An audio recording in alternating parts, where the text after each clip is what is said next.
Thank you for joining me. This tutorial today is going to be how to make a little egg that's been broken and spilling out. It's out of polymer clay, liquid and solid. You start off with some white Primo.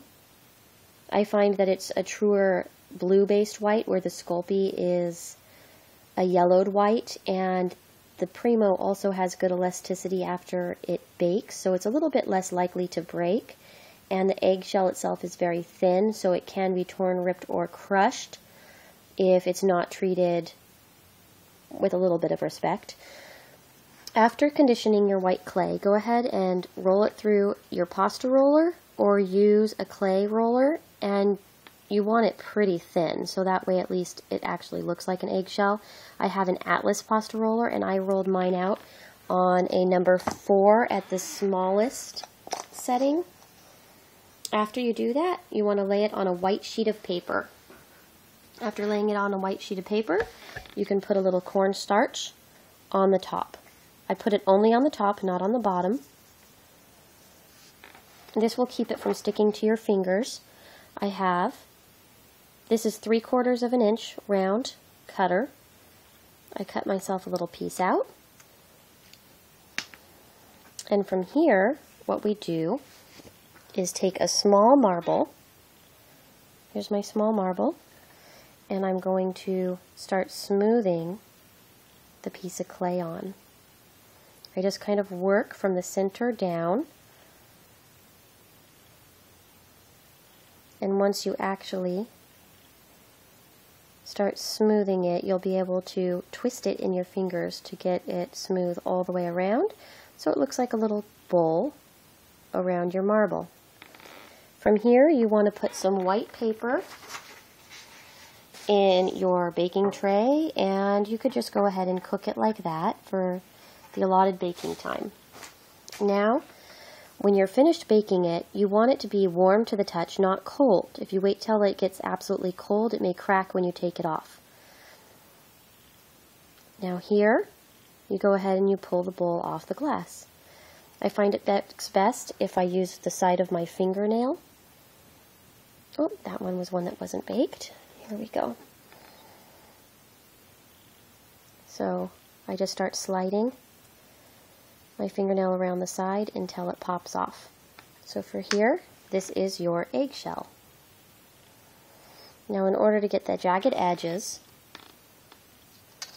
I take my blade with one hand. Now I'm doing this left-handed, you could do it right-handed. But I just take little triangles out.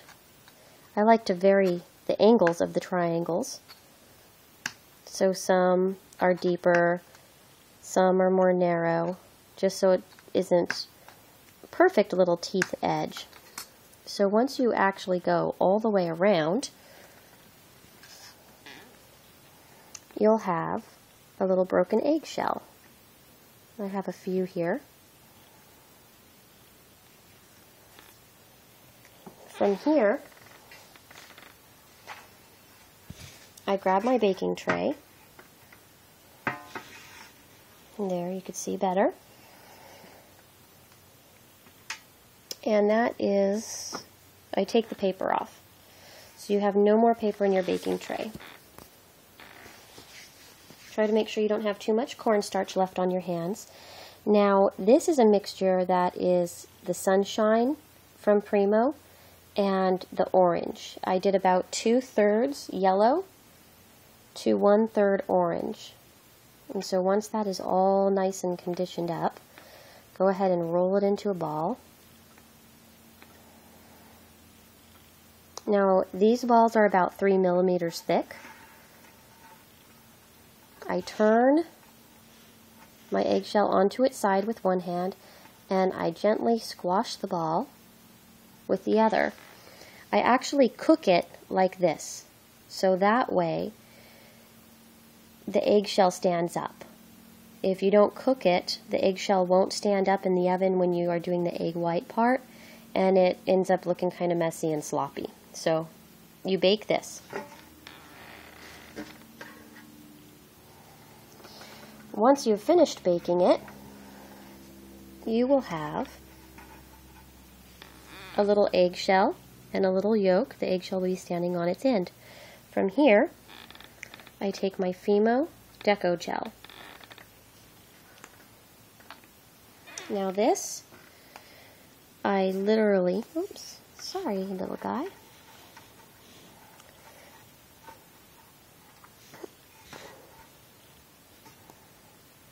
I will start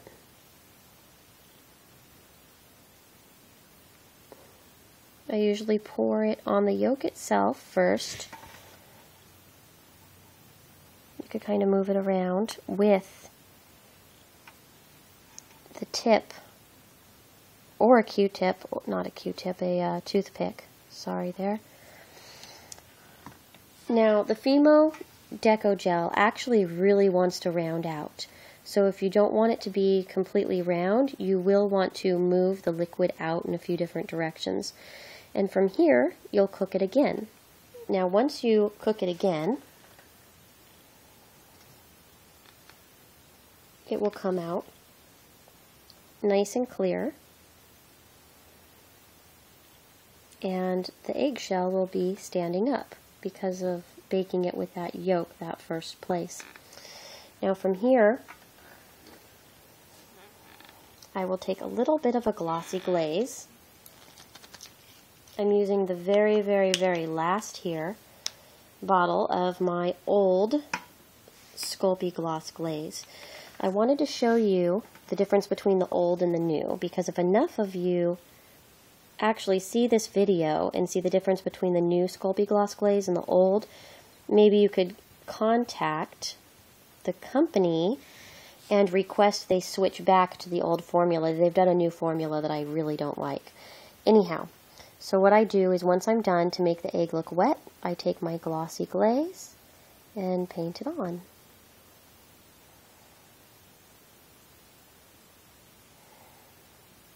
So, sorry, I hope I was doing that in the picture. I was looking at what I was doing rather than painting in front of the camera. So, here we are, and then you just let it dry.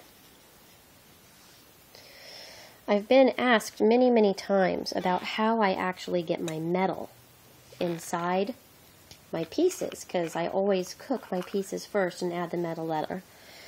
Here is a little bit of the new glaze. It's water thin and it's white. The old glaze, as you can see, is nice and thick and it's completely clear. The reason I like the old glaze, a lot of people didn't like it because it was thick, and it does say right on the jar that you can thin it down. But the reason that I really do like the thickness of it is if you are making certain types of foods like pancakes, waffles, even mashed potatoes with gravy, the glaze is thick enough where you can add a little bit of powdered food coloring and make the sauces. You can make jams, jellies, fruit filling, syrup for my pancakes. I used to use the gloss glaze for that, but the new gloss glaze is so thin you can't do it. There's other uses for the old gloss glaze too. I used to make my snow cones out of them and have had to find an alternate material now that doesn't work as well.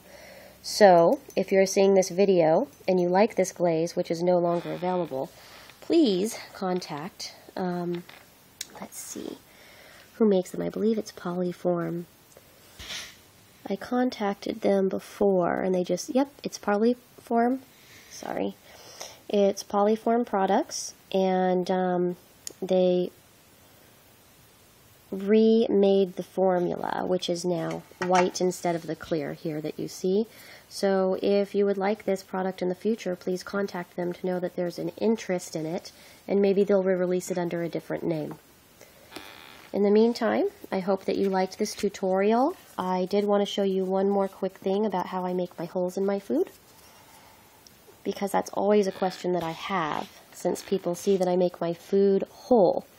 What I do is after I finish making my food, I take a safety pin, just a regular safety pin, and I stab into the food, being very careful, hopefully not to draw blood. And then As you can see, it goes all the way through. Now from this point, I let it rest for a few minutes. After it rests for a few minutes, I kind of twirl it around on the safety pin. Just try to open the hole up just a tiny bit, because the polymer clay will shrink after you remove the safety pin. At this point, when I remove the safety pin, there's a little hole, and I stick my head pin through the hole, and that's what I use to attach either ear wires or clasps, like you see here. As you can see, the bottom part looks like a nail. It's a full head pin. Now, here it's a very thin material, so it's not too hard to get the safety pin through. My thicker foods do require more force, and it works very well with Primo. Sculpey, you'll actually have to push a pin through before baking, because otherwise it will shatter and crack on you while you're pushing it through. I like Primo because it has enough elasticity that you could actually bend it a little bit, and it will bend before it will break. So it will bend for quite a while. It's just a little bit more flexible, which means it's less prone to breaking. Now, if somebody intentionally wanted to break it, they could use their fingernails and literally rip it apart with fingernails, or they could cut into it. This is actually the most fragile of my pieces because of that eggshell being so thin. And I haven't had a problem with them. It's just something you want to be careful of. You don't want to step on it with shoes on a concrete or hard surface, for instance. But if you're just wearing it, or you have it in your purse, it shouldn't get squashed so easily. Thank you for joining me.